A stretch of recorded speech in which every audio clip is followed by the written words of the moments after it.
Hey guys welcome back to our channel. आज के दुई बोन मिले ठीक करलाम आमरा বনলতা पार्के। तो खूब एक्साइटेड छिलाम, एखाने कोनोदिनই আমরা যাইনি, তো দুজনে গুগল সার্চ করে আর কি বের করলাম। তো চলে এসেছি, দেখো এখানে বাসও আমাদের চলে এসেছে 72। তো বাসে আমরা দুজনেই উঠে পড়েছি। বাস থেকে আমাদের যেতে মোটামুটি 10 মিনিটস মতো লাগলো। তারপর আমরা নেমে গেলাম ইছাপুর মোড়ে। ওখান থেকে টোটো নিতে হবে বললো। তো কয়েকজনকে জিজ্ঞাসা করেছিলাম, তো দেখো টোটো চলে এসেছে আর আমরা টোটোতে উঠেও গেছি। টোটোতে ভাড়া ছিল 15 টাকা করে। আর চারপাশটা বেশ দেখতে দেখতে যাচ্ছিলাম, ভালোই লাগছিল, কারণ চারিদিকে রোদ্দুর ছিল ভীষণ সেদিনকে।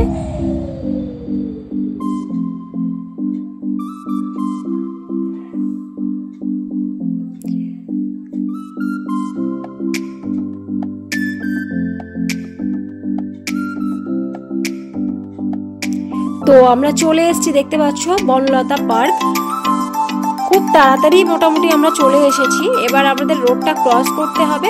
রোড ক্রস করলেই সোজা চলে এলাম, 2 সেকেন্ডও লাগলো না আসতে। তো এটা হচ্ছে হাওড়া মিউনিসিপ্যালিটি কর্পোরেশনের উদ্যোগে বানানো এই পার্কটি। মূল উদ্দেশ্য হলো শহর পরিষ্কার ও পরিচ্ছন্ন রাখা। আর ভেতরটা বেশ ভালোই সুন্দর দেখতে পাচ্ছি। এখানে বড় একটা ঝিল রয়েছে আর চারিদিকে রয়েছে গাছ। গাছগুলো খুবই সুন্দর লাগছিল। আর এখানে সিটিং এরিয়াও রয়েছে।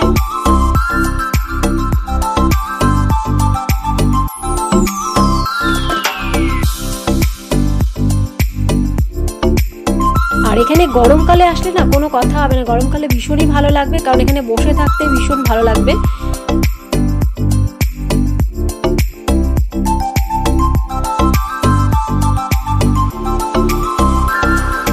সামনেই ছিল রোডটা। আর এখানে দেখো এক ঝাঁক হাঁস কি সুন্দর যাচ্ছে, সেটাকে আমি ক্যাপচার করার চেষ্টা করেছিলাম। অনেকটা দূরে ছিল, যতটা পেরেছি ক্যাপচার করে নিয়েছি।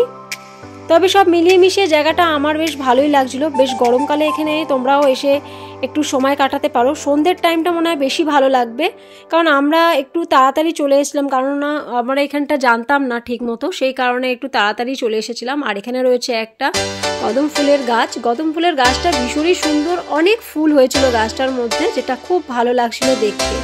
তারপরে তার পাশেই ছিল স্টেডিয়াম। এটা হচ্ছে দাসনগর।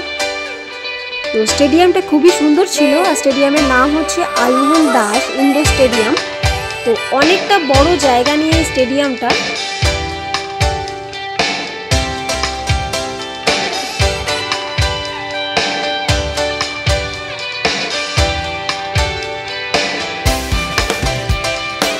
আর স্টেডিয়ামের পাশে ছিল পুরো রাশি রাশি বলতে গেলে গাছ। ভীষণ সুন্দর হাওয়াও দিচ্ছিল, বেশ ভালো লাগছিল। মানে এটা একটু রোদ্দুরটা পড়ে গেলে যেন আরও বেশি ভালো লাগতো। আর এখানে রয়েছে তার পাশেই ঝিল। খুব ভালো করে দেখলে বোঝা যাবে এখানে অনেক মাছ আছে। মাছগুলো মানে একদম আমি যখন ক্যামেরা করছিলাম পুরো সামনে চলে এসেছিল। তো তোমরা চাইলে এই জায়গাটা একবার ভিজিট করতেই পারো। বেশ সুন্দর লাগলো, আমাদের তো খুবই ভালো লাগলো। এবার আমরা বেরিয়ে আসলাম। বেরিয়ে এসে টোটো নিয়ে নিলাম আমাদের ডেস্টিনেশনে আসার জন্য। তো আমার ভিডিওটা ভালো লাগলে লাইক কমেন্ট শেয়ার করো আর চ্যানেলটাকে অবশ্যই সাবস্ক্রাইব করো। টাটা।